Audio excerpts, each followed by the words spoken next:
mouvement, plan d'une particule.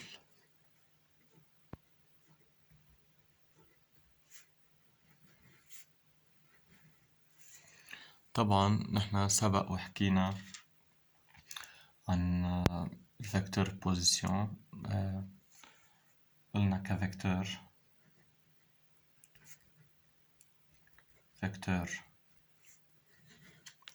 بوزيشن قلنا بنعبر عنه ب R égale OM X selon I plus Y selon J. كريبريزنتاسيون graphique إذا كان عندنا ريبير و X Y I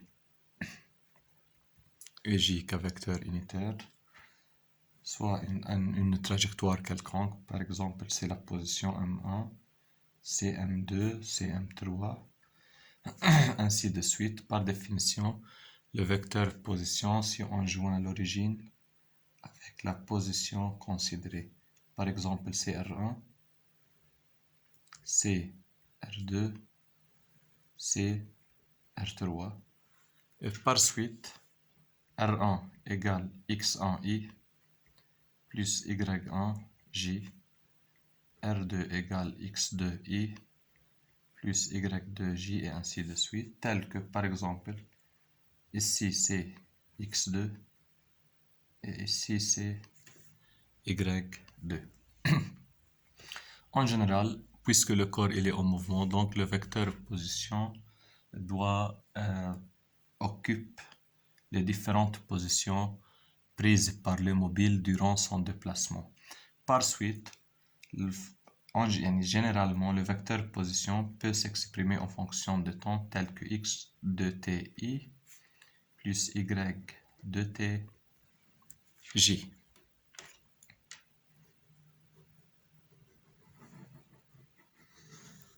C'est le vecteur position. Aussi, la norme, c'est-à-dire si nous avons à déterminer par exemple la distance OM entre l'origine et n'importe quel point M considéré, c'est radical, la x au carré plus y au carré dans le système international, par exemple en mètres. Donc, c'est le vecteur position, il joint, si vous voulez, l'observateur ou bien l'origine du repère à la position considérée, et cette position ou bien ce point M par exemple possède, comme vous savez, des coordonnées cartésiennes x et y. Donc R sera exprimé à partir de ces coordonnées x selon I et y selon J. Après le vecteur position, on va maintenant définir ce qu'on appelle la trajectoire. طبعا لغويا trajectoire هو المسار. Qu'à définition, la trajectoire c'est l'ensemble des points ou bien des positions occupées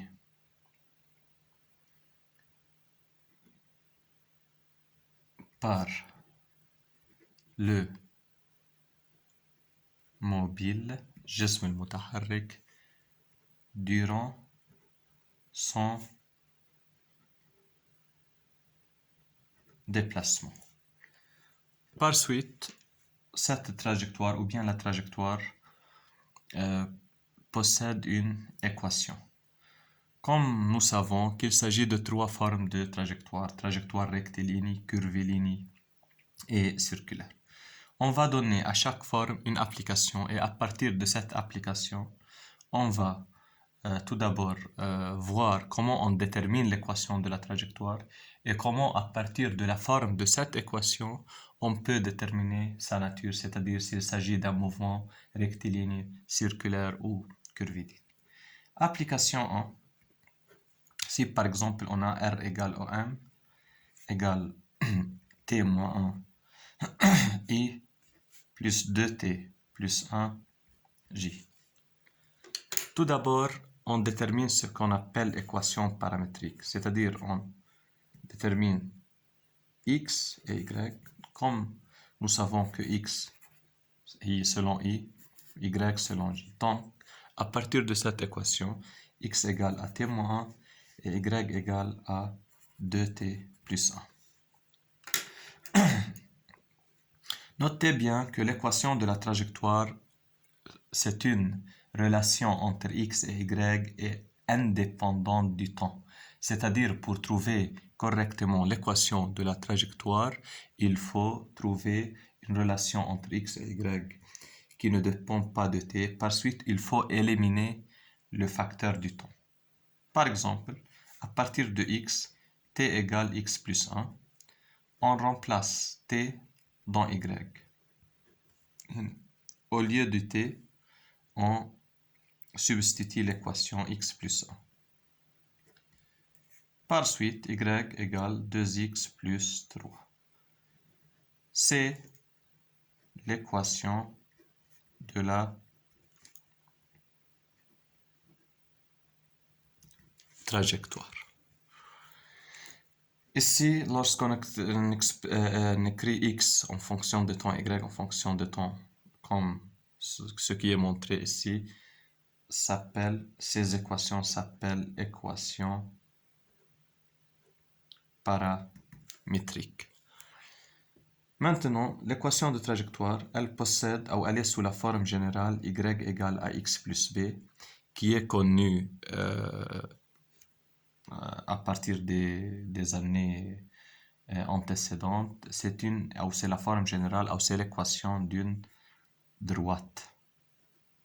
Par suite, dans ce cas, le trajectoire ici est dit, ou bien est nommé rectiligne. Donc, lorsque l'équation de la trajectoire, qui est une relation entre x et y indépendante de t, lorsque cette équation suit la forme générale y égale à x plus b, il s'agit alors d'une trajectoire rectiligne, c'est-à-dire le mobile se déplace selon une ligne droite. C'est la première application. Deuxième application, si on donne, par exemple, r de t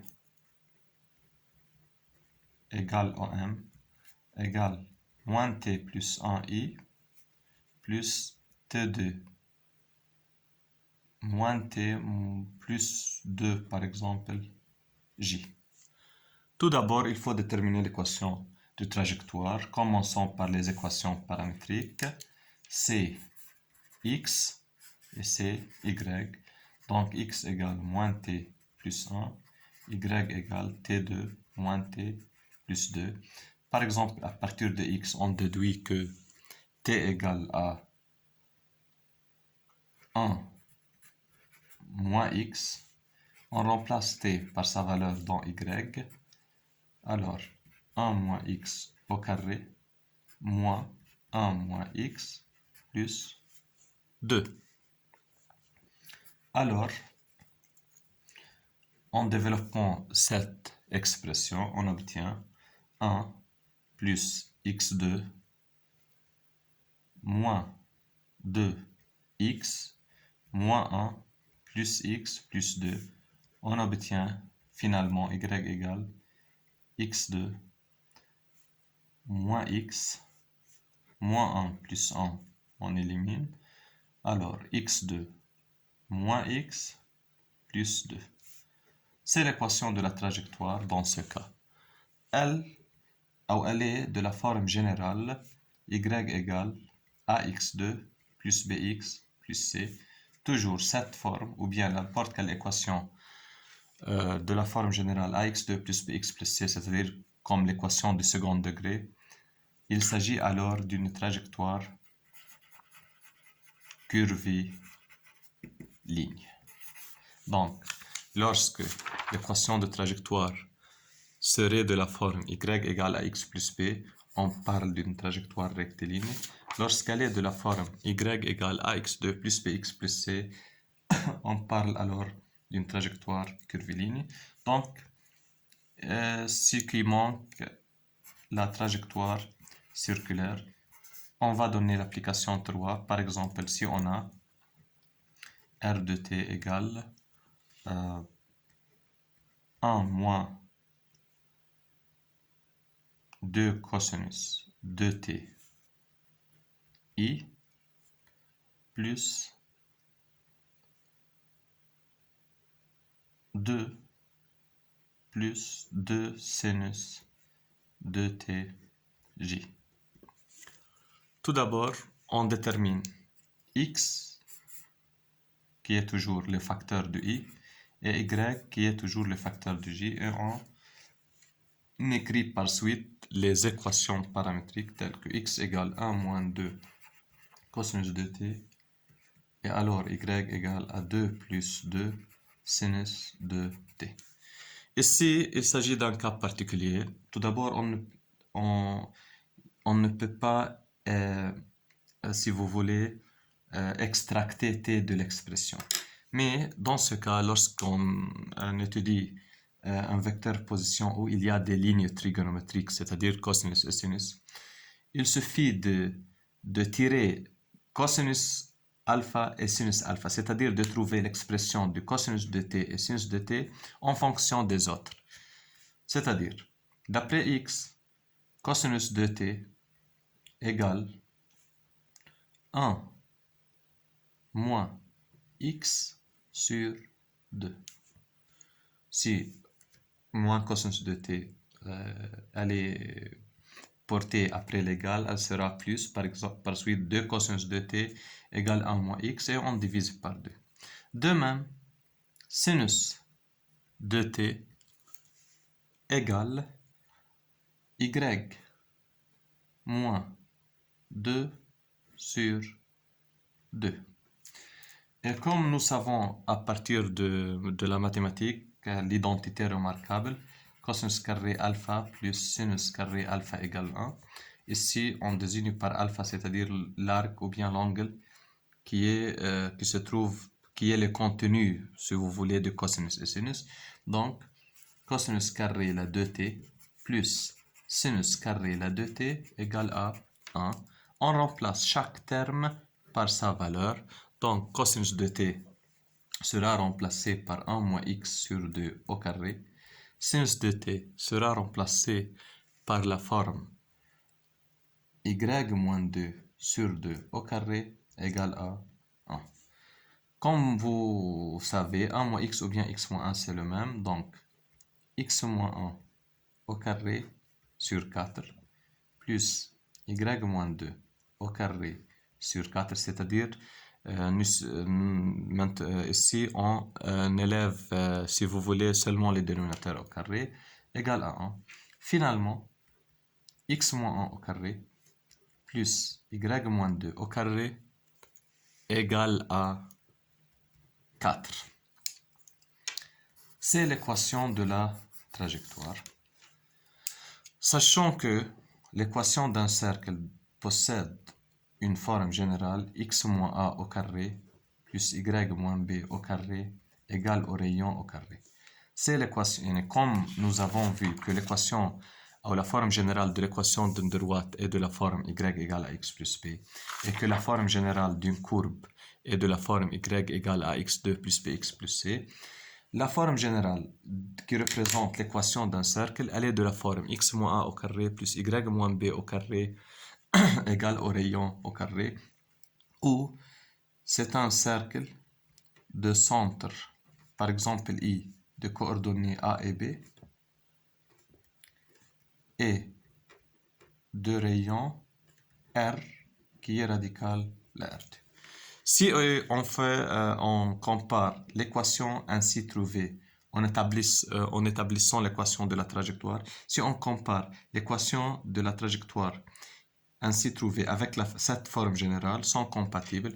Par suite, ici, il s'agit d'un mouvement circulaire ou bien d'une trajectoire circulaire de centre I avec A égale 1 et par identification B égale 2 et de rayon R égale radical la 4 égale à 2 mètres.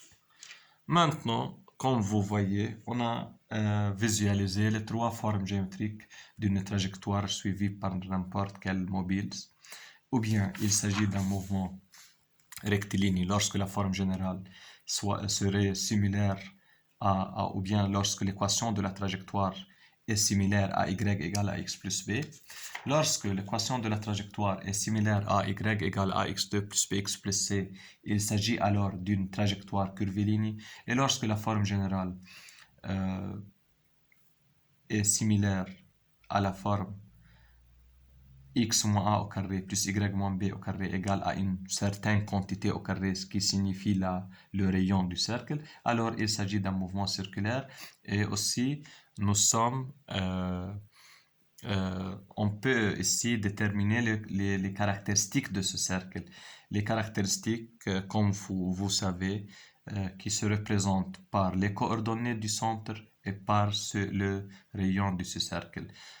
Puisque pour tracer n'importe un cercle, il suffit de savoir quelles sont les coordonnées de ce cercle et quelle est la mesure ou bien la longueur du rayon de ce cercle. Donc, par identification, tout d'abord, on a déterminé qu'il s'agit d'un mouvement circulaire et par identification, on a tiré, si vous voulez, quelles sont les coordonnées de ce cercle et quelle est la valeur du rayon pour enfin nous serons capables de tracer ce cercle, par exemple dans un repère orthonormé x', y'. Maintenant, on va parler du vecteur déplacement.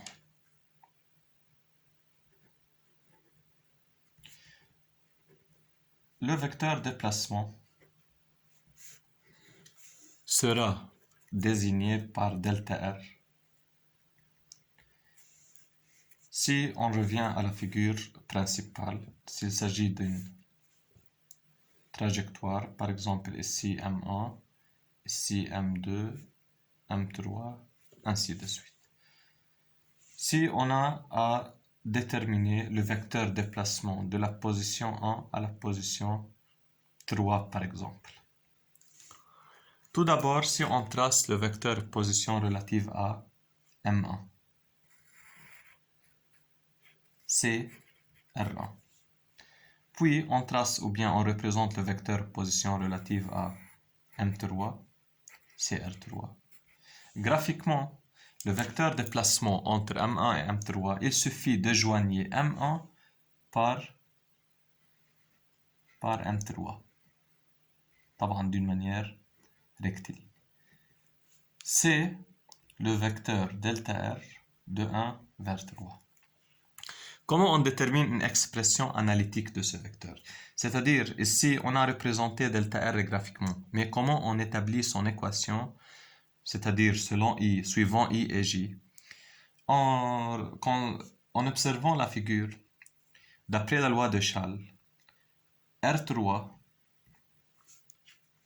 égale à R1 plus delta R de 1 à 3. C'est-à-dire R3 égale R1 plus delta R. Par suite, delta R, qui est le vecteur de déplacement partant du M1 et arrivant à M3, égale à R3 moins R1. D'où la forme générale de n'importe quel vecteur de déplacement entre deux positions et par suite entre deux instants donnés. Par exemple, si on détermine ou bien on demande de déterminer l'expression du vecteur de déplacement entre deux points initial et final, delta R égale à R final moins R initial. C'est la forme générale d'un vecteur déplacement. Exemple, si on donne par exemple R de t égale OM égale TI plus T moins 1 J. Déterminer delta R en passant une seconde dans 4 secondes.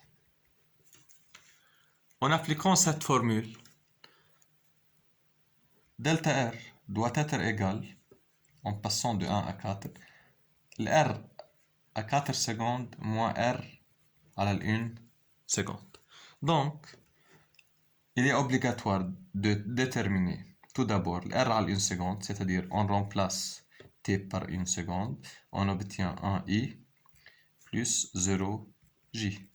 Puis, on va déterminer R à 4 secondes, c'est-à-dire 4I plus 4 moins 1, 3J. Et par suite, delta R de 1 à 4 égale à R4 moins R1, c'est-à-dire 4 moins 1 égale à 3I plus 3J. Et comme ça, on a déterminé le vecteur déplacement entre les positions M1 ou M4 ou bien entre les instants T égale 1 seconde et T égale 4 secondes en appliquant cette forme générale qui est déduite graphiquement en se servant de la relation de Schall اللي نحن شايفينها mathématiquement. Par exemple, AB plus BC égale AC, R3 égale R1 plus delta R. C'est clair. Ok. En plus, c'est le vecteur déplacement. Maintenant, on va parler du vecteur